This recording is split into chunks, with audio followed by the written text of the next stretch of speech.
Ok. Olá a todas e todos.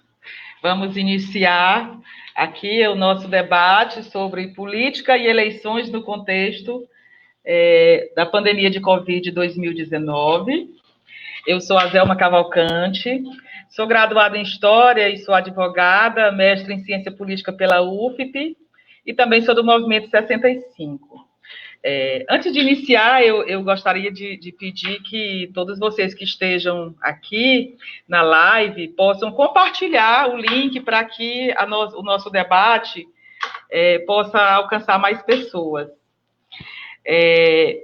Para esse debate, nós temos aqui o professor Vitor Sandes, ele é doutor em Ciência Política, professor da UFP, né, tanto da graduação em Ciência Política quanto do mestrado. Foi meu professor de metodologia no mestrado. E, Vitor, já quero, assim, de cara, já te agradecer, porque com certeza você vai emprestar uma qualidade enorme a esse nosso debate. Nesse momento, gente, eu queria, em nome da Fundação Maurício Grabois, antes da gente começar, prestar a nossa solidariedade a todas as pessoas que perderam familiares, perderam entes queridos para a Covid-19. Aqui em Teresina está um quadro em que todos os dias a gente escuta, a gente recebe uma notícia triste. E aí, então, inicialmente, eu quero emprestar essa nossa solidariedade em meu nome, em nome de todos que fazem a Fundação Maurício Grabois e o Caderno de Teresina. E para a gente começar, é necessário contextualizar a gravidade da crise de Covid. No Brasil, os dados distribuídos hoje, nós contamos com 1.383.678 casos confirmados de Covid e 58.927 óbitos. Aqui no Piauí, os últimos dados divulgados apontam para 20.422 casos confirmados e 663 óbitos, dos quais mais da metade são aqui na capital, aqui Teresina. Os dados de Teresina apontam para 7.668 casos confirmados e 369 óbitos. Isso, apesar de a gente saber que, como não há o teste em grande escala, então a subnotificação é apontada como um elemento que faz parte dessa realidade. Então, para a gente começar, Vitor, esse contexto de pandemia, ele levou a que os chefes de Estado dos diferentes países, eles tivessem que fazer escolhas políticas e tomassem atitudes no sentido de proteger, né, o cidadão de cada país que eles dirigiam. Né? Dentre essas medidas, uma medida ela alcançou praticamente a unanimidade, que é o isolamento social, como a medida mais eficaz, mais eficiente para evitar a propagação do vírus. E assim, o que fez o governo Bolsonaro? O governo brasileiro? Primeiro, ele criou uma falsa oposição entre a defesa da vida e a defesa da renda. E eu digo que é uma oposição falsa, porque o Estado, ele não só deve, como ele pode efetivamente atuar nesses dois aspectos para garantir a vida. E é claro que o isolamento social, ele, ao mesmo tempo em que ele protege a vida, ele tem consequências na economia, mas enquanto medida assumida por todos os governos de todo o mundo, está assim, super evidenciado de que o isolamento social, de fato, é a medida a ser tomada pelos governos, caso queiram conter a propagação do vírus. Mas não foi só isso, quer dizer, além dessa essa criação essa falsa oposição, a postura pública do presidente Bolsonaro foi de... Isso a gente acompanha todos os dias pela imprensa, foi de negar os protocolos da ciência. Ele simplesmente assim, se nega a usar, sequer usar máscara. Ele desrespeita as vítimas e as famílias, na medida em que ele não presta solidariedade, assim, publicamente. Assim, nós estamos com quase 60 mil mortos e você não vê uma manifestação contundente de solidariedade, de respeito. Você observa na sua postura um descaso em relação às políticas de distribuição de renda, e aí o exemplo que a gente tem, nós temos dois exemplos claros. Primeiro, a dificuldade no pagamento, encaminhar o pagamento da renda básica emergencial, né, o que impôs filas e atrasos assim, injustificados, e também a medida de apoiar as micro e pequenas empresas, né? É por isso que eu digo que eu sustento que são escolhas políticas, né? E aquela reunião, famosa reunião que foi publicizada, ficou muito clara essa escolha pelo ministro da Economia, entre a quem se deveria ajudar, né?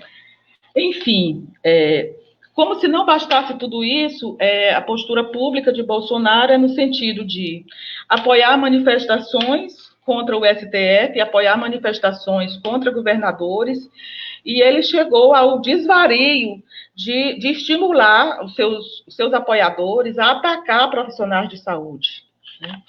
Enfim, é claro, toda essa situação, essa postura do governo, isso acaba criando combustível para o aprofundamento de uma crise política no Brasil. E aí, Vitor, eu queria que você justamente nos ajudasse a compreender isso. Como é que um país como o Brasil, ele veio de 12 anos de um governo de centro-esquerda, um governo progressista, e ele, em 2018, acaba fazendo uma escolha, né, de eleger um presidente da extrema-direita, o presidente Bolsonaro.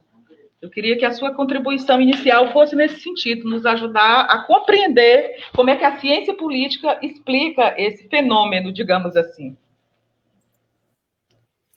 Bem, Zelma, antes de tudo, é um enorme prazer estar aqui com você nessa live, sempre debatendo temas tão relevantes. Então, parabéns pela iniciativa. Bem, Zelma, assim, na verdade, tem alguns pontos que são interessantes que a gente pode abordar, e o fato é que todo esse quadro que você desenhou, né, ele vem no sentido de mostrar como as nossas instituições, elas não são tão sólidas, elas não têm uma trajetória tão solidificadas como se apregou por aí, né? Ou seja, a gente vê que um governo, ou seja, os agentes, eles são capazes de mudar totalmente a rota de uma trajetória bem-sucedida de institucionalização de políticos, de um federalismo que era centralizado no sentido de coordenar verticalmente as políticas públicas em momentos de crise como esse. Então, nesse sentido, essas dificuldades que a gente tem verificado, né, de relacionamento entre o poder central e os governos estaduais, municipais, se deve muito pela própria incapacidade que o governo federal tem, de fato, de fazer política, de coordenar todo o processo de cima para baixo, principalmente porque existe uma grande dependência em relação ao orçamento, né, federal. Só que esse quadro ele começou a ser pintado já um pouquinho antes do governo Bolsonaro, né, com a instituição do teto de gastos, né, que definiu limites, aí, inclusive para a expansão do SUS, e de repente o SUS se torna tão importante, né, todo mundo já sabia de sua importância, e agora mesmo os liberais defendem a sua importância, né, e o teto de gastos foi extremamente prejudicial, isso é unânime entre os estudiosos sobre políticas de saúde, e a gente vê essa completa desarticulação, né, a dificuldade realmente de tomar medidas, mesmo quando a Covid-19 surgiu na China, lógico que a expansão foi muito rápida, mas o governo basicamente assistiu de camarote a expansão da Covid pelo mundo e não se preparou para essa crise, né? A gente está tendo uma crise humanitária sem precedentes no Brasil. A gente não conseguiu fazer compras coletivas coordenadas pelo governo federal, pelo Ministério da Saúde, mesmo durante a gestão do Mandetta, né, tão elogiado pela classe média tradicional, né? E a gente, por exemplo, aqui em Teresina, mesmo com todas as medidas de isolamento, Teresina tem mais de 80% de UTIs ocupadas, né? Então, é um quadro. Manaus foi um problema muito sério, né? Assim, e basicamente isso poderia ter sido evitado com mais planejamento, com mais coordenação, né? O problema também das compras, né? Que os prefeitos eles têm ido ao mercado, né? Sem nenhuma coordenação, com preços extremamente inflacionados de respiradores que eram 30, 40 mil sendo vendidos a 100 mil, né? E isso tudo por falta de coordenação.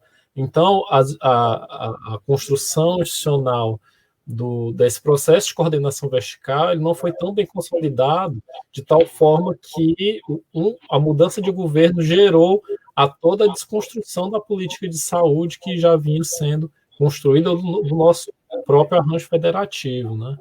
Então a gente está passando por esse momento de crise que já seria bastante complicado, com um quadro bem pior pela incapacidade do governo federal de coordenar esse processo.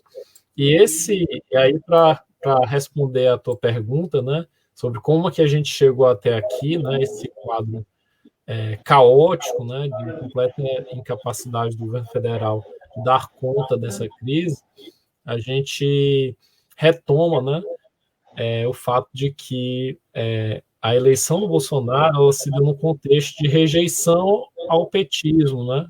Não somente a figura do Lula, mas do PT, mas também tudo aquilo que ele representava, né? Políticas sociais, né? Política, a presença do Estado, né? Então o próprio mercado comprou essa agenda, né?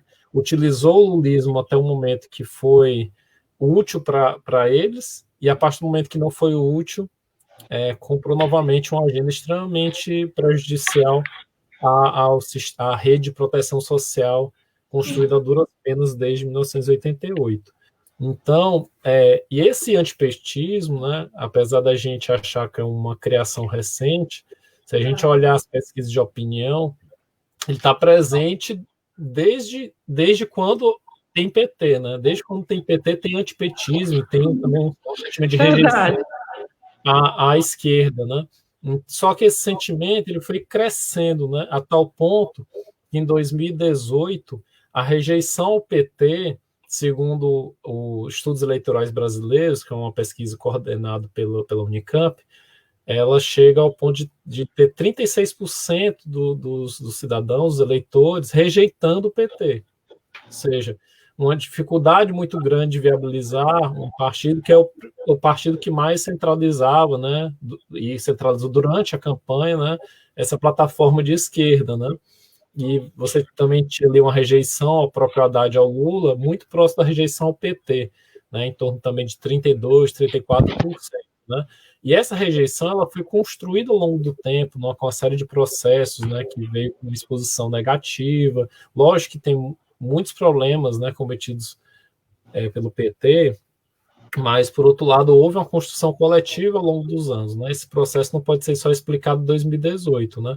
E ao mesmo tempo, né, o próprio lulismo, né, e o próprio governo Dilma perdeu o apoio do mercado e, consequentemente, com bastante cobertura negativa, todo aquele processo que veio pós-2013, né, com a direita tomando de conta das ruas, né, com pautas ligadas à eficiência, corrupção, que depois, em 2015, já com com movimentos pró-impeachment, né, a perda de popularidade da Dilma, a perda de apoio legislativo, né, no contexto já de bastante fragmentação e dificuldade de governar, a Dilma, ela foi impeachmentada, né, ela sofreu impeachment, e daí veio o governo Temer bastante impopular, né, mas com bastante adesão do mercado e também dos partidos no legislativo, que, né, gerou um certo escudo legislativo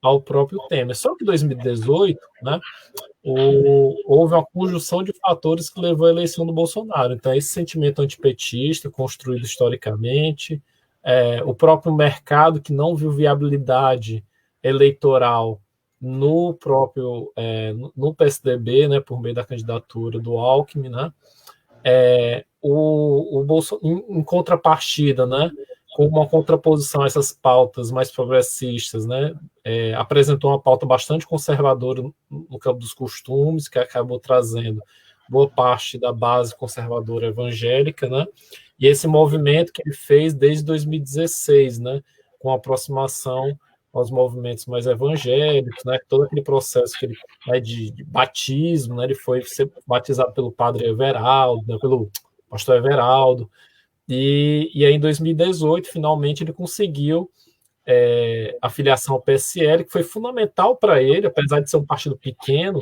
naquele momento, foi fundamental porque ele passou a ter controle total do partido. Então, o Bebiano passou a ser o presidente do PSL, e daí ele passou a ter o controle total do partido. Então, isso fez com que ele capilarizasse candidaturas no país inteiro. Não por acaso, o PSL conseguiu a segunda maior bancada do Congresso, muito perto ali do PT, né?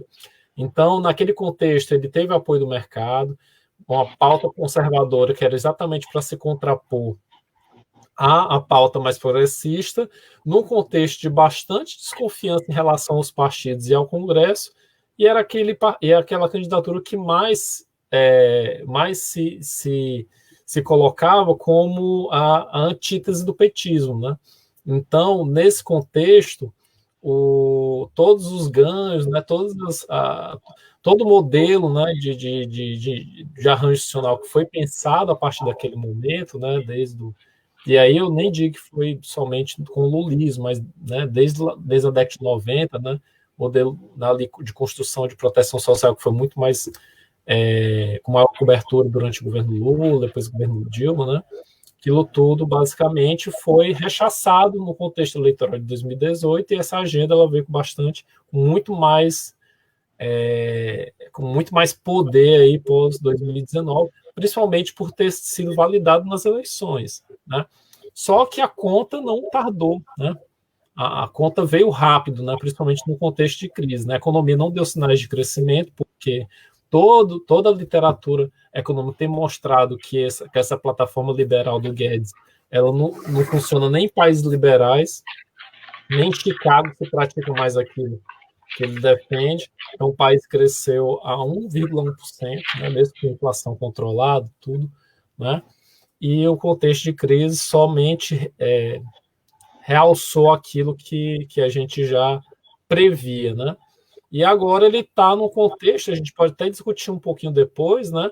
Num contexto de bastante pressão, né? Porque existe uma demanda do mercado por mais liberalização, mas, por outro lado, também mais intervenção do Estado para poder garantir as condições para que essas empresas não fechem, e também a pressão desse próprio do desemprego, né?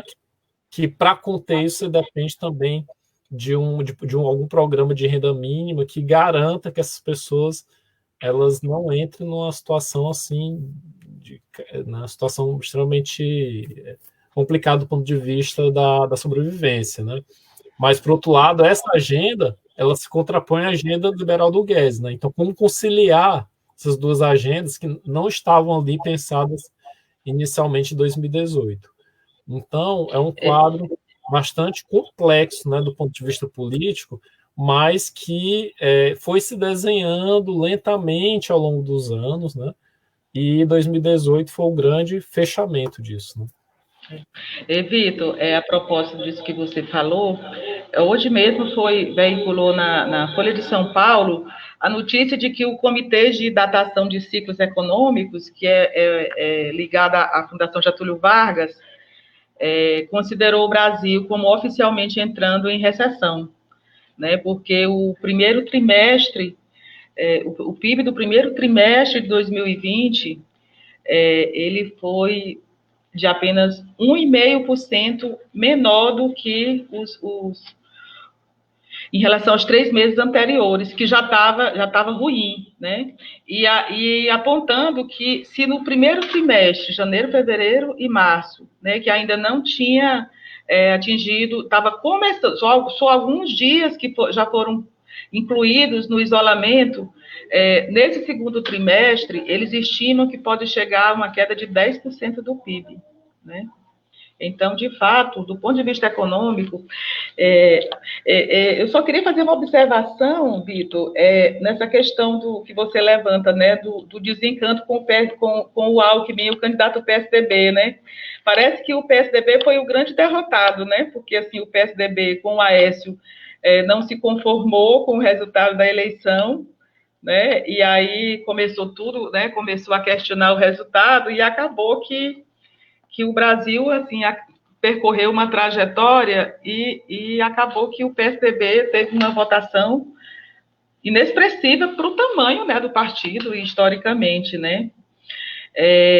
E uma outra observação, assim, que eu achei muito interessante, é que algumas pessoas estão participando, né, em relação, elogiando, né, e eu quero agradecer e pedir, viu, meus amigos, Yerlon, a Lurdinha, o Bernardo, Marleide, professor Dalton Macambira, José Carvalho, Paulo Leal, Flávio André, Valmir Abreu. Gente, obrigada, repercuta a nossa live, porque esse debate precisa ser mais ampliado.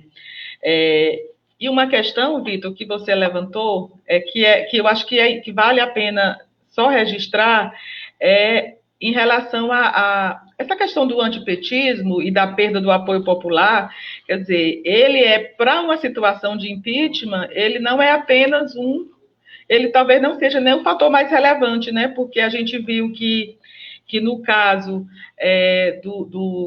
do Temer, ele estava absolutamente sem nenhum apoio popular, mas mesmo assim, o escudo legislativo que ele conseguiu construir manteve-o assim ileso, né, do processo, né? É interessante. Eu acho que depois, se a gente tiver oportunidade, a gente volta a discutir essas razões, esses aspectos que importam, né, que a ciência política que apontam que importam ou não, ou são definitivos, digamos assim, para a ocorrência de um impeachment, né? Porque Bolsonaro realmente ninguém aposta que ele vai sofrer impeachment, né, no Brasil. Bom, uma outra questão, Vitor, que a gente precisa tratar disso, você até levantou, que eu acho que merece uma discussão melhor, essa questão do federalismo, tá? Em todas as discussões, essa questão do federalismo. E essa questão, ela veio à tona exatamente a partir daquela decisão do Supremo, né? Porque, veja, primeiro, assim, o nosso federalismo já era, depois da Constituição de 88, ele já era um pouco diferenciado, porque o federalismo tradicional, ele só coloca como entes federados os estados, né, a União e os estados, né? Aqui no Brasil, aí a Constituição de 88 incluiu os municípios, que nunca em nenhuma Constituição eles tinham sido incluídos como entes federativos, com autonomia administrativa e política, né? Então, isso já tornou uma questão diferente. Mas assim, o que a Constituição define, a Constituição não é outra coisa senão o pacto social daquela sociedade, naquela sociedade, naquele tempo e lugar, né? Resolve conformar, digamos assim, o seu Estado. Então, está tudo certo. O Brasil quis que fosse assim. Aí, o que acontece? Na própria Constituição, ela estabelece o que são competências privativas de cada um, o que são competências comuns, o que são competências concorrentes. O termo é esse, é concorrentes no sentido de que a União ela estabelece as regras gerais e os estados e municípios vão, de acordo com as suas competências, estão realizando. Aí, assim, eu acho que há uma... Eu trago essa questão para você, eu queria que você enfrentasse um pouco mais, exatamente porque, do meu ponto de vista, há muita confusão em relação a isso. O que o Supremo fez ao analisar a norma emitida pelo governo Bolsonaro, determinando que somente o Ministério Público, aliás, o Ministério da Saúde poderia determinar políticas, medidas de isolamento e de quarentena. O que o Supremo fez foi dizer que não, já que cuidar da saúde é uma responsabilidade conjunta de União, de estados e de municípios, então, né, numa situação de pandemia, também a decisão teria que ser também conjunta, teria que ser também compartilhada, né? Mas, assim, a leitura que é feita, de um modo geral, é que é como se o Supremo tivesse tirado a responsabilidade da União em relação a isso, né? E isso é muito ruim, porque se isso é disseminado, fica parecendo que Bolsonaro tem razão em se manter inerte, né? Então, assim, são questões que a gente precisa discutir mais precisamente. E também, assim, do ponto de vista institucional, porque, assim, essa posição do Bolsonaro, ela acabou trazendo algumas consequências, né? Como o consórcio do Nordeste, enfim, a partir da posição de não negacionista do governo Bolsonaro, isso acaba fazendo, meio que jogando os estados e os municípios para assumir um protagonismo que, a rigor, como você mesmo disse anteriormente, não deveria ter, mas não deveria ter porque não necessário, porque se trabalharia de forma organizada, não é? Então, assim, como é que você vê essa questão do federalismo e, assim, que consequências podem trazer realmente, olhando, assim, por exemplo, para o estado do Piauí, né, que está fazendo parte de um consórcio do Nordeste, olhando para Teresina, nos ilumine aí com os seus nessa questão. Zélma, assim, em relação a todo essa sua análise, né, mais geral, né, do papel do STF, o que o STF fez foi proteger a Constituição. É o papel que a gente espera do STF, do Judiciário, é que a Constituição seja protegida.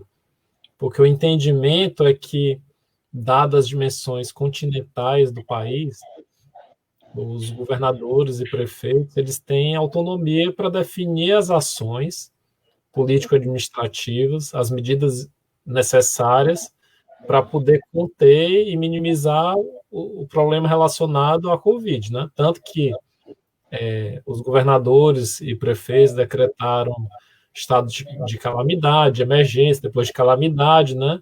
Os tempos não são exatamente os mesmos, são muito parecidos, mas eles são exatamente os mesmos, exatamente porque eles têm que avaliar as condições para a decretação de cada situação dessa. Então, consequentemente, a autonomia dos estados e municípios tem que ser preservada para que essas medidas tenham validade, né? Mas essa atuação do STF, ela evidencia um conflito desnecessário entre o governo federal e os estados e municípios. Porque, na verdade, no momento de crise, na verdade, deveria haver, na verdade, cooperação, e não, na verdade, competição entre essas entidades, né, entre essas instituições, né? Então, esse é um primeiro ponto, né? Então, a interpretação do STF foi completamente amarrada à Constituição. É aquilo que está na Constituição. O STF fez o seu papel, né? Era algo que era até óbvio, né? Mas enfim, o STF foi lá e atuou dentro daquilo que era esperado. Agora, ainda assim, existe muita dependência dos estados e municípios, né? Tem estados, no caso do Piauí, por exemplo, a gente é muito dependente de recursos federais, de repasses federais, e para poder, inclusive, implementar as políticas públicas, né, na área de saúde, educação, de infraestrutura. Então, esse é um grande limite, né? Então, ao mesmo tempo que a gente pode agir de uma forma não esperada pelo governo federal, que o governo federal não, pelo menos não indicava aquele caminho, né? Mas, por outro lado, a gente é muito dependente, né? Aí a gente pode interpretar isso de várias formas, né? Será que o governo federal realmente não queria que os estados não tomassem medidas de isolamento, né? Porque nesse caso o governo Bolsonaro ele conseguiu passar a conta do problema econômico para os governos estaduais, né? Ele não, então ele para a base bolsonarista ele pode apontar, olha, tentei quebrar o isolamento, né? Que é a sua base, né? Mas os governos não deixaram. Então, ele já esperava que os governos estaduais tomassem essa é uma interpretação. Não que o Bolsonaro tenha tanta capacidade de fazer uma interpretação desse tipo, mas é como se encaminhou, né? Então, a base é contrária ao isolamento, na sua maioria, mas os estados tomando a decisão no outro sentido, né? Mas a pressão econômica, né? E você falou muito bem isso no início da sua fala, né? Essa falsa dicotomia entre política de isolamento e políticas econômicas, né? Na verdade, está mais do que comprovado que políticas de isolamento também são políticas econômicas. Então, a dificuldade que o Brasil tem de fazer políticas de isolamento, e isso o governo federal tem muita responsabilidade, tem levado a gente a um isolamento, né, mal feito, né? Tanto que a gente criou um termo brasileiro, né, que é lockdown parcial, né?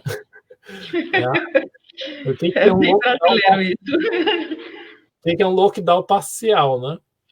Então, o ponto é que esse isolamento mal concretizado, né, tem muita responsabilidade de quem disse que isolamento não era a melhor política. Então, o fato é que a gente só tem números crescentes, né? Talvez a gente não tenha uma segunda onda, porque essa segunda onda vai se misturar com a primeira. Então, a gente não tem um momento em que a gente está no platô, né? A gente não consegue baixar o número de casos, que significa que a gente pressiona muito o sistema de saúde, consequentemente, a gente pressiona muito as equipes médicas. Aqui mesmo no Piauí, a gente está com um problema de médicos com experiência em UTI, enfim. Então, a gente está pressionando muito o sistema porque a gente não consegue descer desse platô, né? E isso se deve muito à dificuldade de articulação entre União, Estados e municípios. E daí você comentou sobre o consórcio Nordeste, né?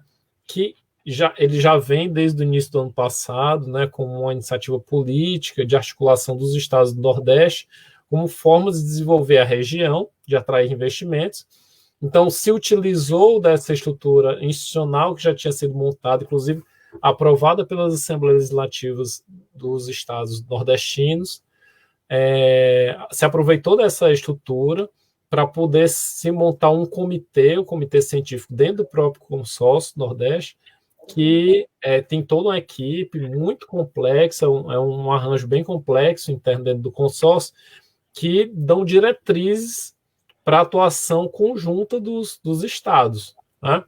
Ainda assim, é uma estrutura muito nova, né? Esse tipo de cooperação interestadual, ela é um tipo de relacionamento, de estrutura institucional muito nova dentro do Brasil. Então, tem pouquíssimas experiências, pouquíssimos estudos. Inclusive, eu publiquei não, mas está em processo de publicação, um artigo que eu escrevi com a professora Olívia Pérez, daqui da UFP, com a Elga, professora da Univasp, e a professora Luciana Santana, da Unifal.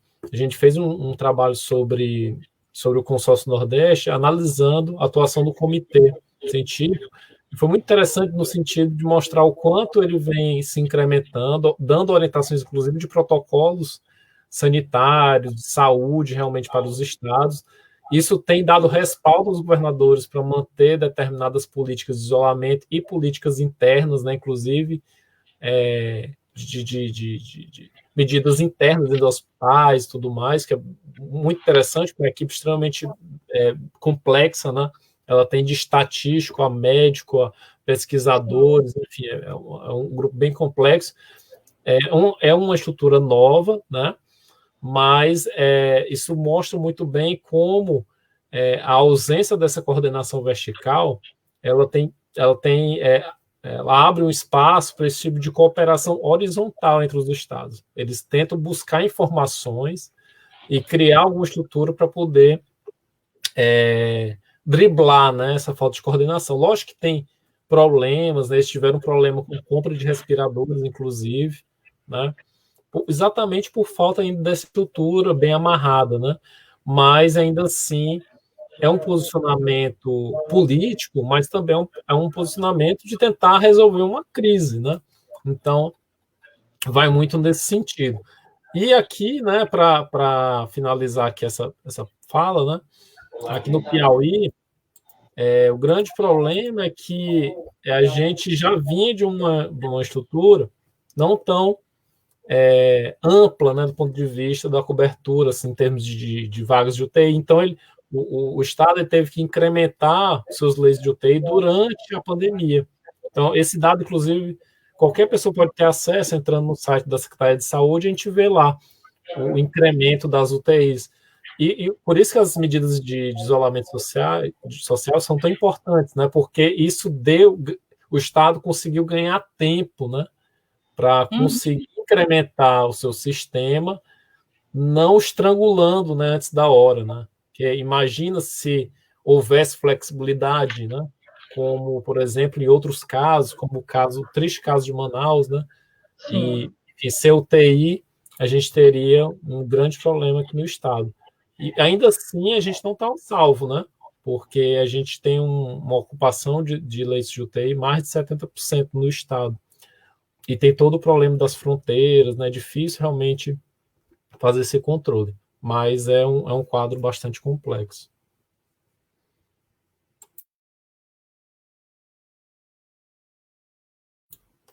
Eu só não estou te ouvindo. Voltou. O consórcio Nordeste, né, como você diz, assim, é buscar resolver a crise confiando na ciência, né? Ao contrário do governo Bolsonaro. E é isso, Vitor. Eu acho que o que está ficando provado é que a pandemia ela veio aprofundar todas as situações de desigualdade, de crises e de deficiências que já existiam, né? Então, assim, veio aprofundar a crise. Mas deixa eu te falar aqui, nós temos algumas perguntas interessantes. A Maria de Lourdes Carvalho Rufino, minha grande amiga Lourdes Rufino, ela diz assim: boa noite, Zelma e professor Vitor. Como vocês avaliam que o presidente Bolsonaro influenciará as eleições de 2020 de forma preponderante? O Elbert Maciel também pergunta: em capitais do Nordeste, a exemplo de Teresina, como esse isolamento de Bolsonaro poderá repercutir nas eleições de 2022? Marcelo Amorim, com o fato de Bolsonaro estar sem partido e com pouco diálogo com prefeitos e governadores, como você avalia a participação dele nas eleições municipais? E o Mário Ângelo, essas eleições municipais serão um plebiscito para o governo Bolsonaro?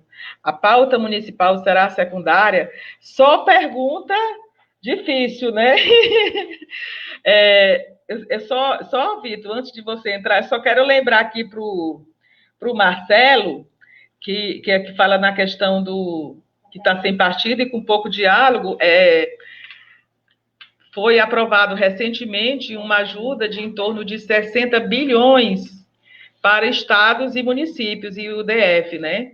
E o governo Bolsonaro definiu que seria esse valor seria repassado, né? Essa ajuda seria repassada em 4 parcelas, e a última parcela vai ser em setembro, né? No dia 11 de setembro, até um número cabalístico. Então, assim, Vitor, as pessoas estão querendo discutir eleições, né? Como é que esse quadro que a gente está discutindo aqui, como é que isso vai repercutir, né? Então, que comentários você tem a fazer?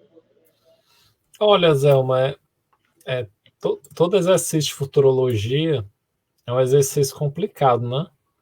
Porque a ciência política ela tenta driblar isso, a gente tenta fazer alguma projeção, a gente tenta encontrar algum padrão, né? Bem, tem algumas coisas para falar sobre isso. Eu acho que é importante esse ponto de que ele não tem partido, porque aí ele realmente ele perde uma capacidade de organização partidária que ele poderia ter, né, como resultado dessas eleições municipais. A gente sabe que alguém com cargo majoritário ele tem a capacidade de incrementar sua organização. A gente vê isso, né? Quando alguém assume o governo do estado, o partido geralmente aumenta o número de prefeituras, aumenta o número de diretórios municipais, e aí ele consegue se retroalimentar. Na medida que ele perde esse cargo, o partido também, se ele não é muito orgânico, se ele não é muito capilarizado, ele vai se perdendo. Então, ele perdeu, ele tentou tomar o controle do PC, ele não conseguiu, saiu. Ele tentou montar o Aliança. Achou que ia montar isso do dia para a noite, mas não é assim que se monta partido. Não é assim, né?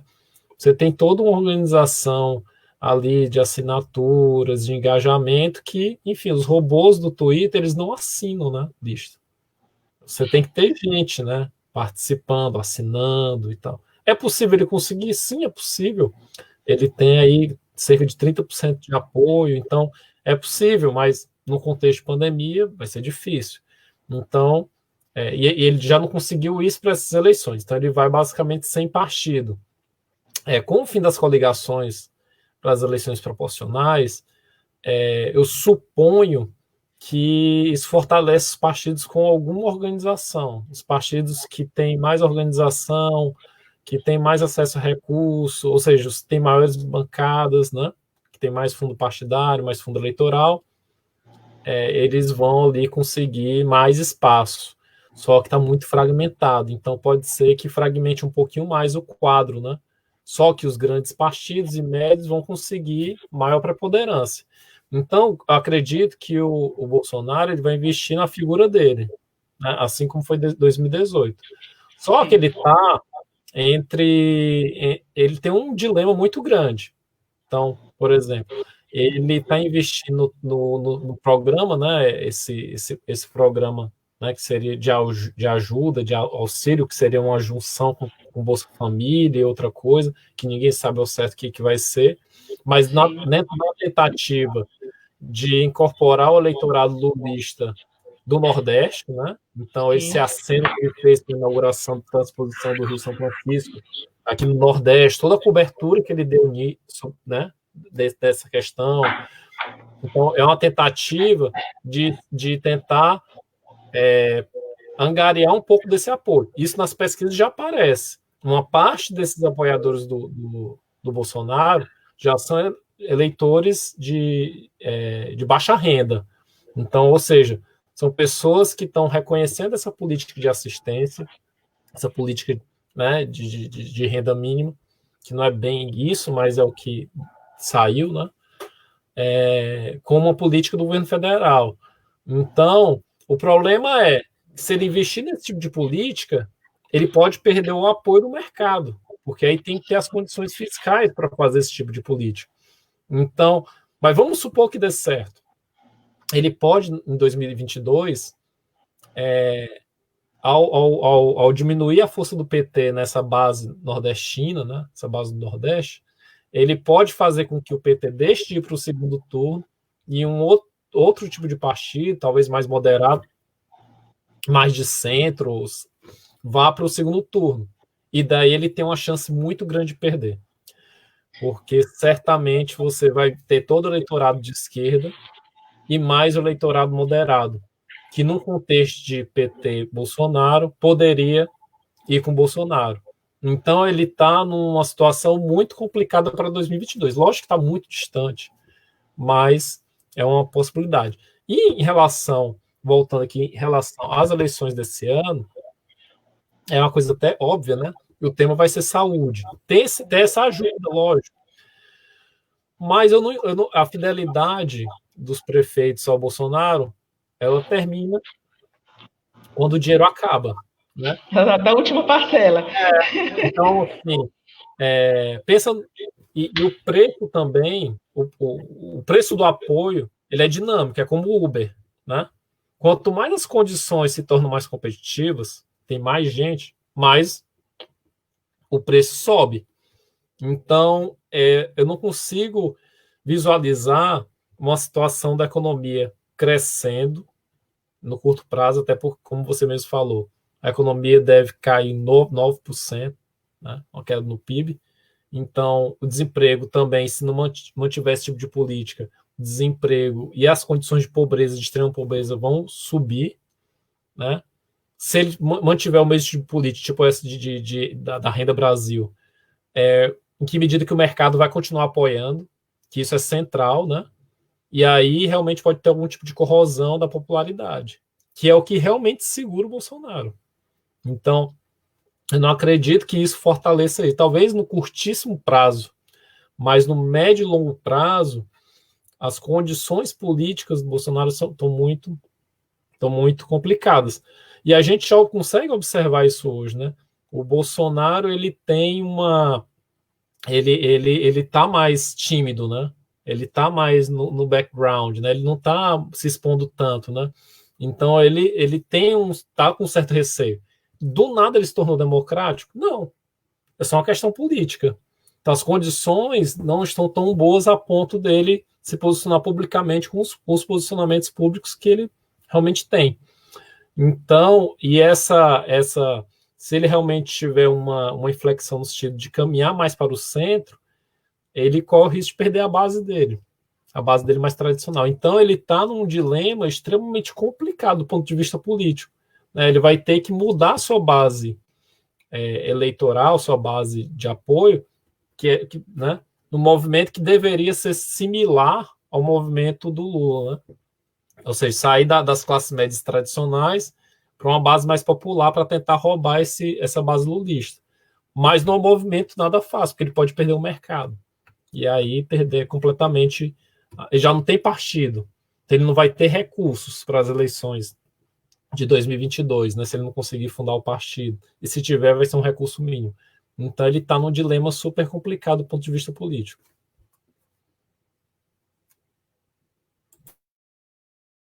Tá sem som, Zelma. Desculpa. Tem um comentário aqui do Marcelo Amorim, que está nos ouvindo, ele diz assim: pois é, em relação ao auxílio emergencial, é bom lembrar que no início o Paulo Guedes só queria R$ 200. O Congresso elevou para uma proposta de R$ 500 e, vendo que ia perder, aumentou mais R$ 100 na proposta do Congresso para captar sozinho a autoria do auxílio. E aí, de fato, Marcelo, eu acho que não sei se o Vitor concorda comigo, mas de fato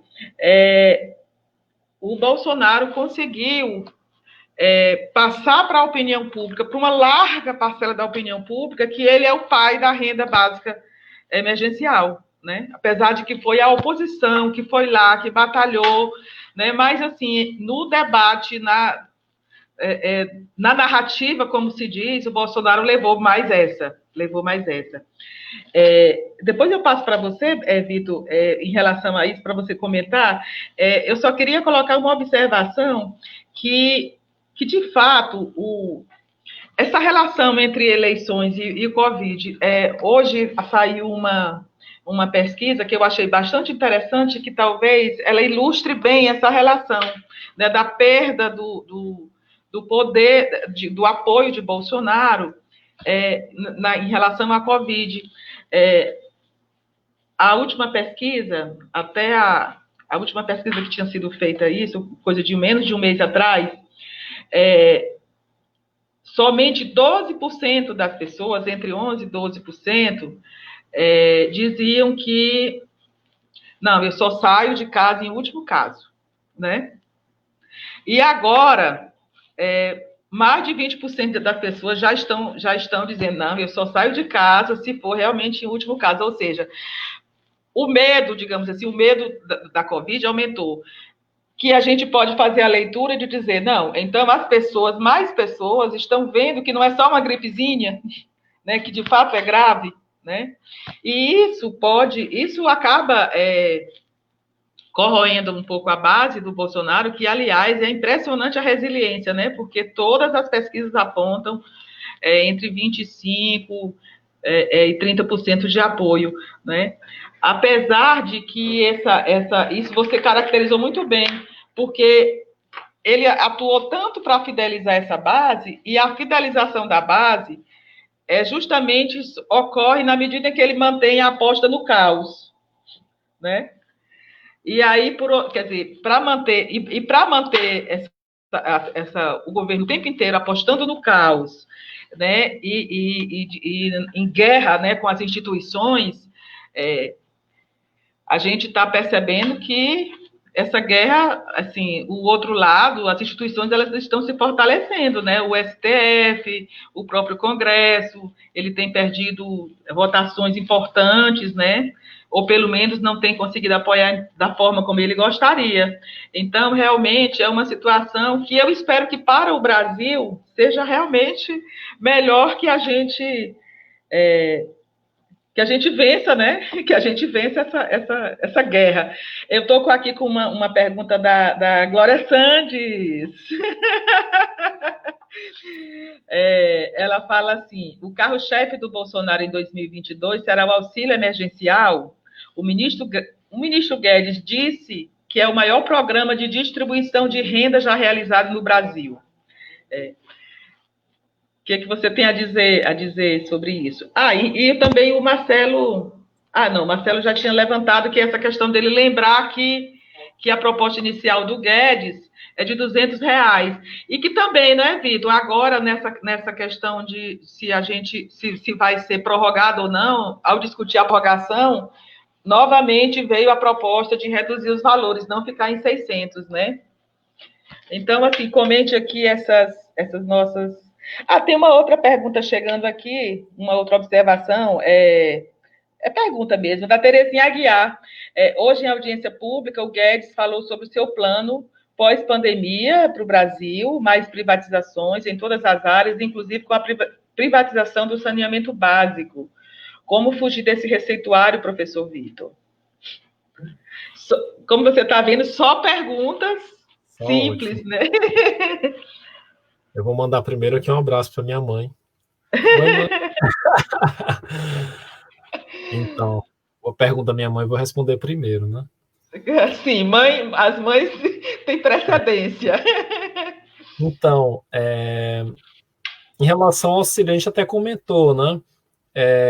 O que eu acho difícil é como ele manter uma agenda extremamente liberal, né? Como a Terezinha levantou, né, em relação às privatizações, mas não somente isso, né, de enxugamento de gasto mesmo, né, como manter isso com auxílio emergencial, porque para que um auxílio emergencial, né, se torne um programa de renda mínima, porque aí auxílio emergencial é emergencial, renda mínima é um outro tipo de programa, ou seja, tem que ter constância.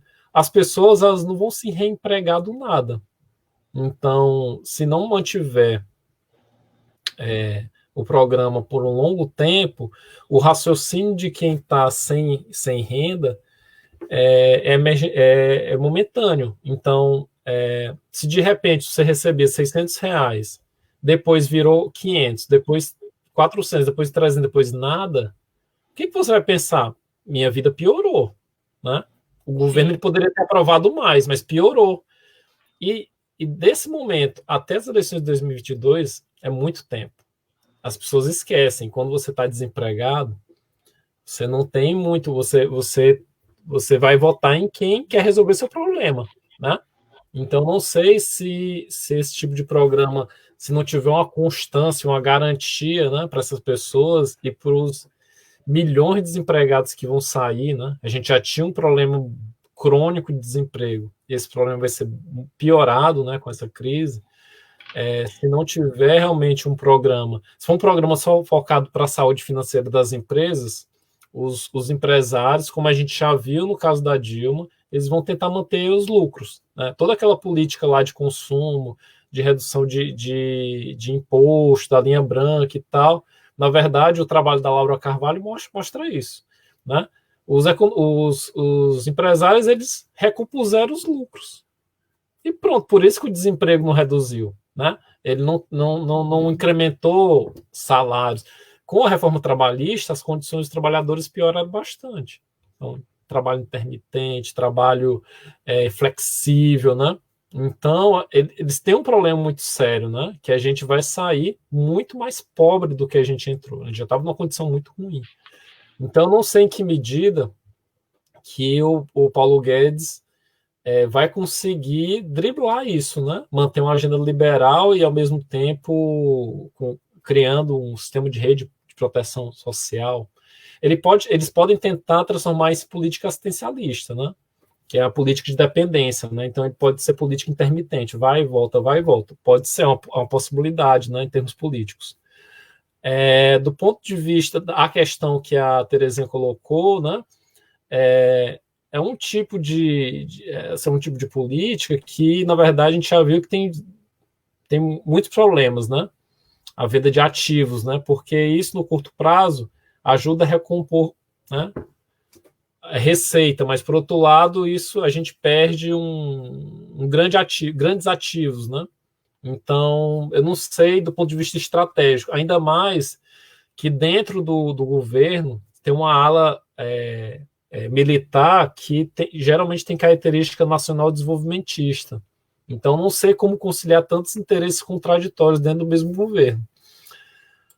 E, bem, eu acho que é isso. Assim, na verdade, eu vejo uma grande encruzilhada para o governo Bolsonaro, né? Como é que ele vai conciliar tantas agendas contraditórias dentro do mesmo governo?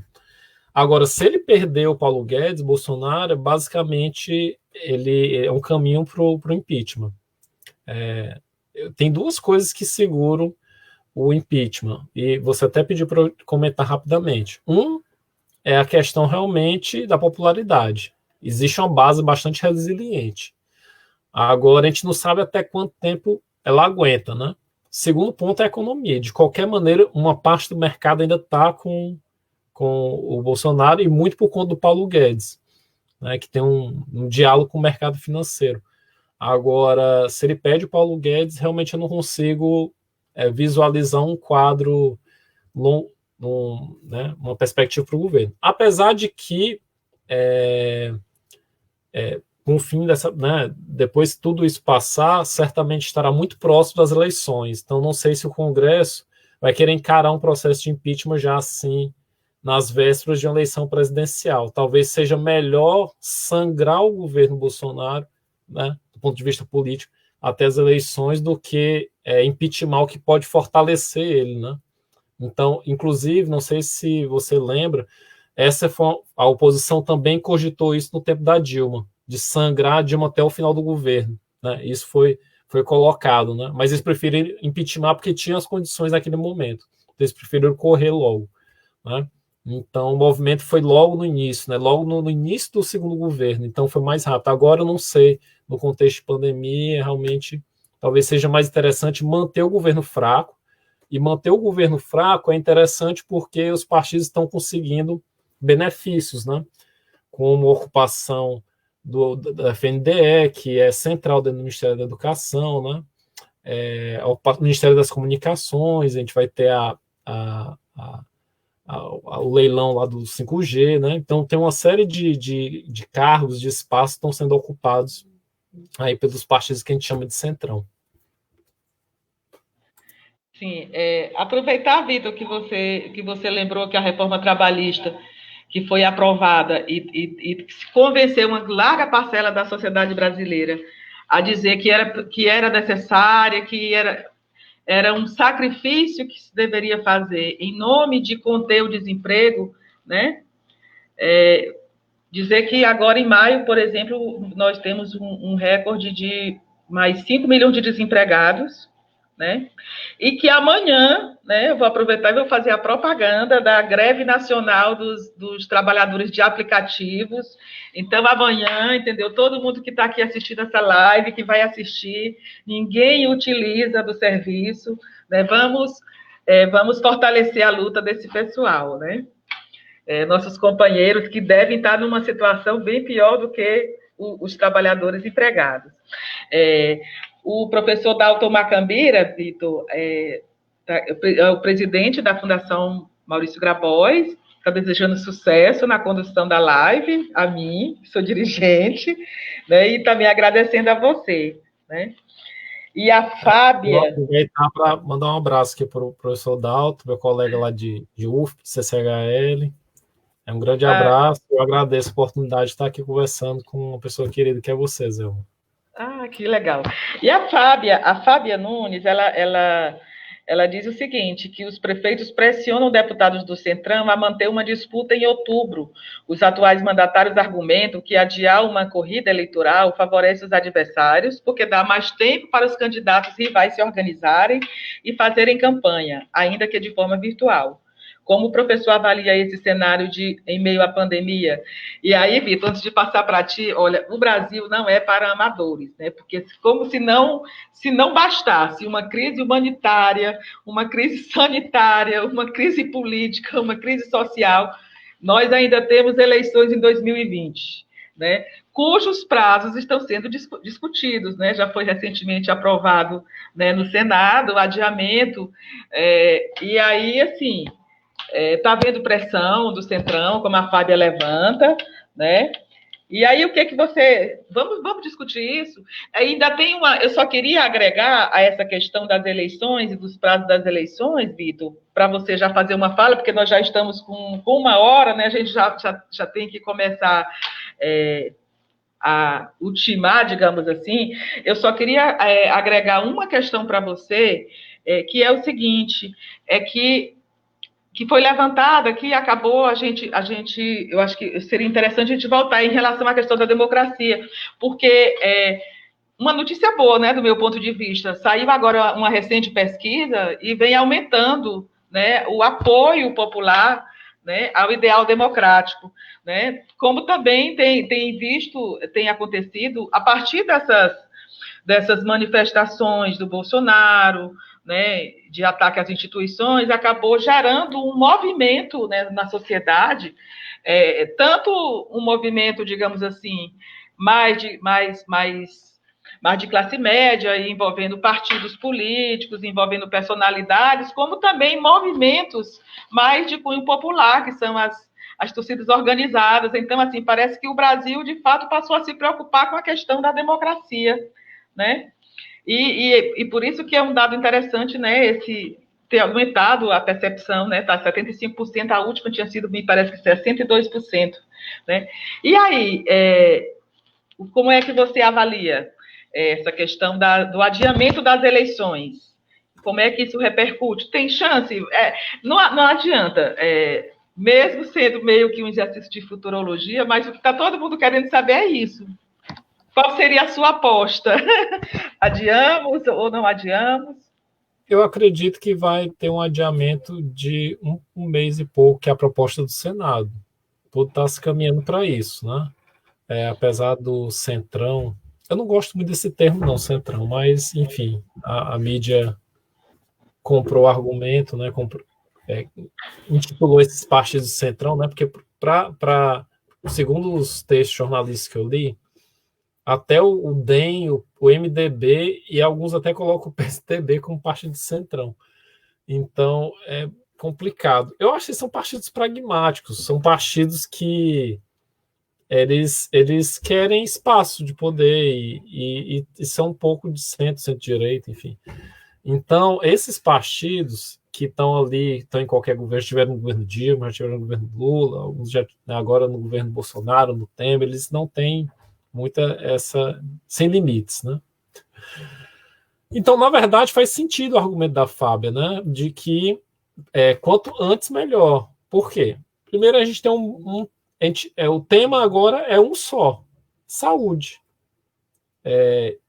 a maior parte, existe uma possibilidade grande de fazer gastos, né? De não cumprir metas fiscais, né? Então, tem essas facilidades nesse momento. Então, numa situação de crise, se os governos municipais tomam as medidas mais ou menos esperadas, então não haveria por que mudar, né? Então, outros temas também são importantes, como a questão da educação, como a questão da mobilidade urbana, mesmo a questão da segurança, que é prerrogativa do Estado, também acaba entrando na discussão. Você tem diversas questões ambientais, tem várias questões que também são importantes para o município, mas a gente está num momento monotemático, que é saúde. Então, isso favorece quem tem os recursos, que são os prefeitos, os atuais prefeitos. Então, realmente faz muito sentido. Mas não acredito que o adiamento para um pouco mais de um mês vá mudar alguma coisa. Sinceramente, eu não acredito. Eu acredito que esse adiamento talvez melhore um pouquinho as condições para realizar as eleições, mas eu tenho a impressão que não vai ter uma garantia de realização de uma eleição como a gente está acostumado a realizar.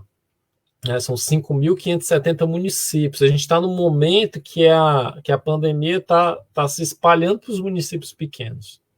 Então, é um momento em que os municípios realmente estão...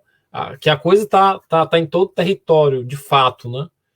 E a gente está com mais de 3 meses, né, que foi deflagrada a pandemia, que ela chegou de vez no Brasil. Então, 1 mês e pouco não vai fazer. Talvez a gente ganhe um pouquinho mais de tempo para poder criar as condições para fazer as eleições. Eu, particularmente, eu tenho muito receio disso. Então, se a gente pegar o caso da França, a França teve aconteceu agora, o segundo turno das eleições municipais na França, e foi a maior abstenção da história. Foi em torno de 40% de presença, né?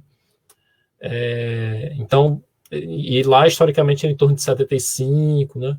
Então, é muito alto, é uma abstenção muito alta. Isso deve acontecer alguma coisa parecida, né? Aqui, geralmente, a nossa abstenção é em torno de 17%, no segundo turno vai para quase 20%. Então, é um risco ter uma alta abstenção, né? E aí a gente pergunta quem vai deixar de votar e quem vai votar. Então, certamente, quem votar é quem mais depende do voto de forma emergencial. Então, isso favorece quem tem recursos na mão. Então, esse é o grande problema, é a assimetria que essa situação pode provocar. Tenho muito receio, realmente, da eleição nesse contexto, né? Mas, por outro lado, tem um grande problema também de se realizar eleições com extensão de mandato, né? Que é um problema jurídico, político, né? Nesse momento, que realmente é bastante complicado. Mas eu tenho a impressão que as questões, eu tenho impressão não, mas é uma convicção de que a saúde está acima, né, disso. Mas esse é um outro debate. Eu acredito que deve tudo se encaminhar para o adiamento das eleições por um período muito curto, né? Mas com aprovação de contas, como já tem sinalizado o TSE, aprovação das contas depois do início do mandato. Então, pode ser que algumas mudanças aconteçam já no início do mandato, né? Ou seja, gente diplomada depois tendo seu diploma cassado. Esse é um problema que pode acontecer, mas é uma dinâmica bem esquisita e que vai favorecer realmente quem tem recursos.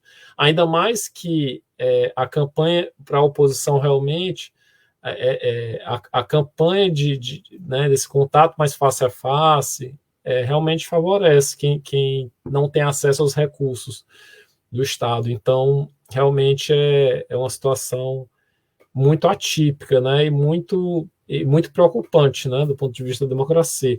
E só para finalizar, esse comentário que você fez sobre a pesquisa Datafolha, né, em relação à adesão democrática, né, ela é muito sintomática do fato de que as pessoas, isso é geral, não é só no Brasil, as pessoas geralmente, a adesão democrática, ela tende a aumentar quando as pessoas sentem que é uma ameaça. Quando as pessoas percebem que está tendo ameaça, opa, vamos para a democracia que a gente conhece o que é democracia. A gente não sabe, tem muita gente que não viveu a ditadura, né?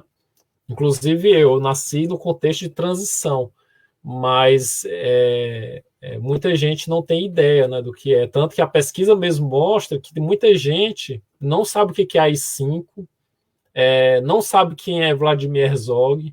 Tem muita gente que desconhece aspectos que são centrais do período ditatorial, né? Mas a maioria realmente adere à democracia. Então é muito interessante porque, por exemplo, 68% das pessoas avalia que o fechamento do Congresso e do STF são ameaças à democracia. Isso é muito importante. Não é só a maioria simples, tem a maioria bastante expressiva de pessoas que entendem, mesmo com todas as críticas, que Congresso e STF são fundamentais. Então, isso é muito importante, né? E outra coisa também muito importante que eu vi, 62% das pessoas entendem que o regime ditatorial tem mais pontos negativos do que positivos. E somente 25% pensa o contrário. Que é lá aquela base do Bolsonaro, né? Aqueles de 25% a 30%.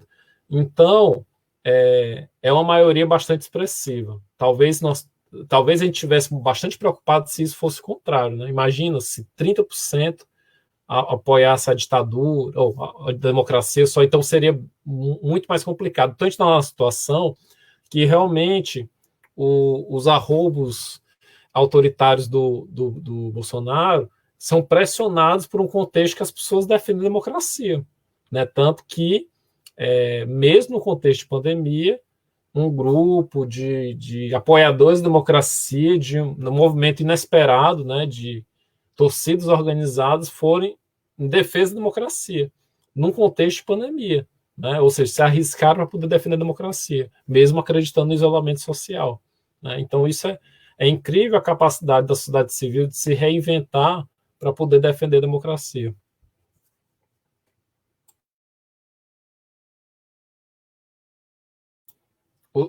Zelma, tá sem som. Opa, eita, a minha falta de prática. Obrigada. Obrigada, Vitor. Assim, eu estava aqui vendo aqui que nós temos várias pessoas participando, algumas perguntas aqui, muitas perguntas relacionadas a essa questão das eleições. O Zé Carvalho, ele diz que essas eleições serão atípicas pela pandemia, pela crise política e pelo caos econômico e social que se agravou agora, como essas questões afetarão as eleições. E esse debate, eu queria, antes de passar, mas assim, nós já estamos com 1h e 14 minutos, eu acho que a gente vai ter que voltar de novo para conversar, fazer uma outra live, porque o assunto é muito interessante. Mas assim, antes de passar para você, Vitor, para você fazer assim as suas considerações finais, porque, enfim, a gente tem que terminar, né? Não é que não tenha muito assunto para ser debatido. Eu queria fazer uma pausa para falar de uma questão que, nessa pandemia, ela é super importante, que é a solidariedade, né? E eu estou atuando junto a um grupo de pessoas que criou uma rede solidária chamada Rede Solidária Sim, que se trabalha com doação de sangue, doação de máscaras e doação de cestas básicas, né? Então, assim, a gente está tendo uma boa repercussão, assim, as pessoas estão realmente aderindo à campanha, fazendo doações, né?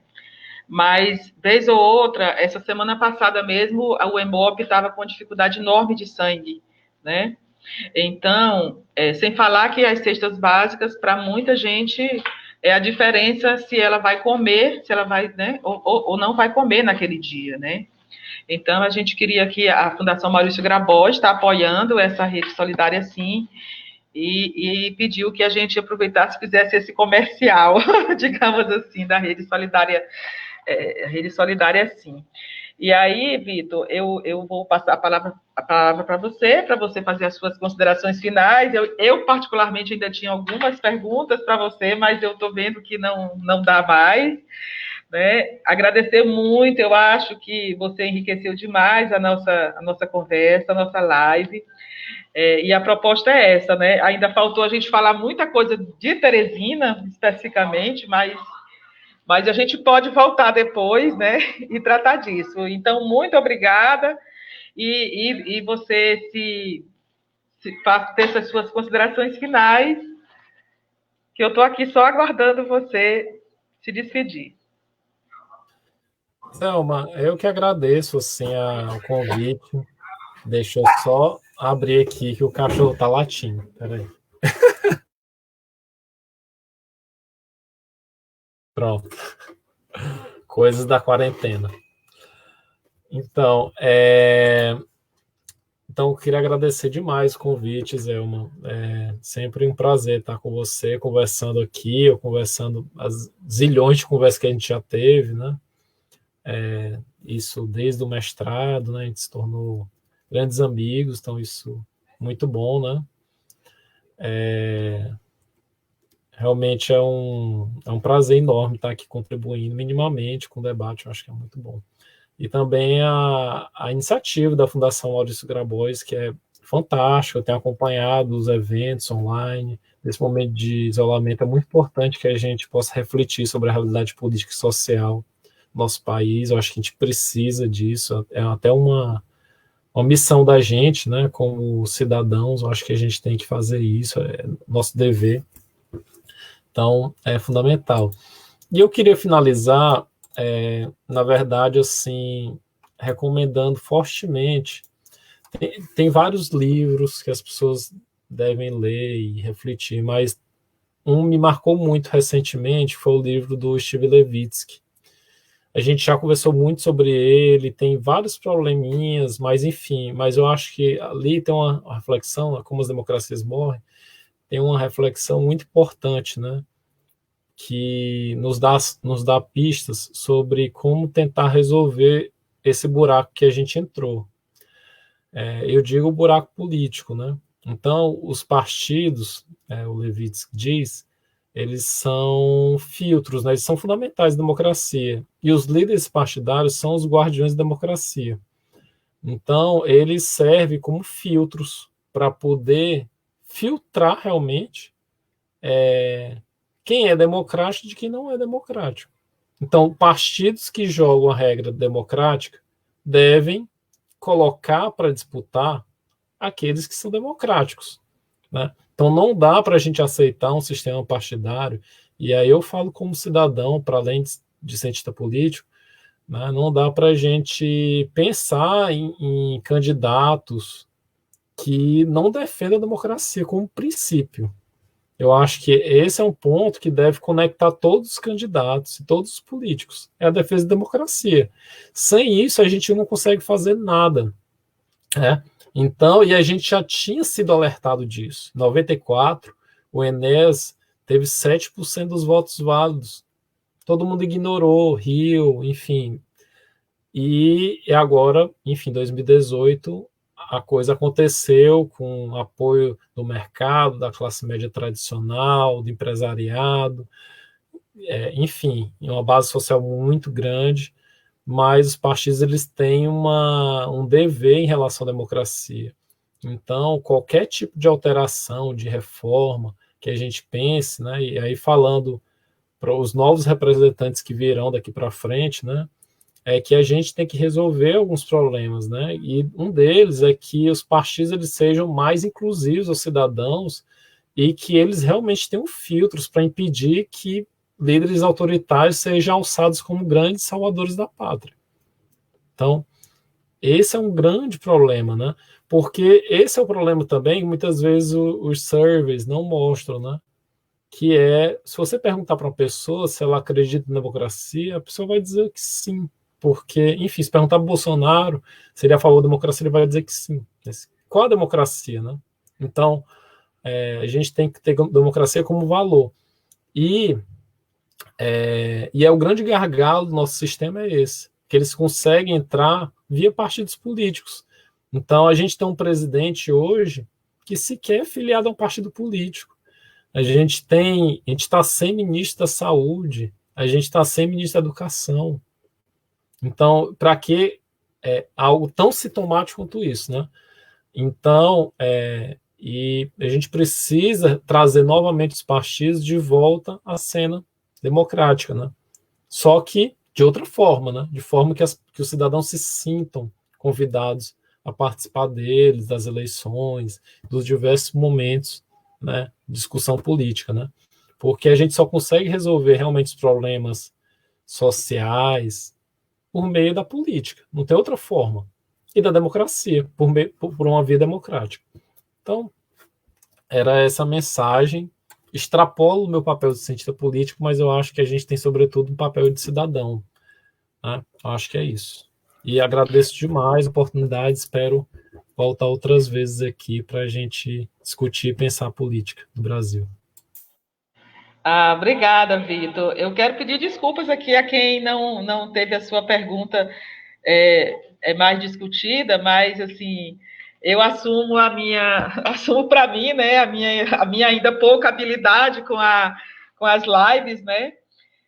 Mas assim, o esforço é de que todo mundo participe, e eu queria mais uma vez pedir que vocês compartilhem, né, nas suas redes sociais, para que essa discussão ela possa repercutir muito mais no nosso meio, e entre essas pessoas que acreditam que a política realmente é a grande força mediadora dos conflitos, e que é melhor ter democracia, né?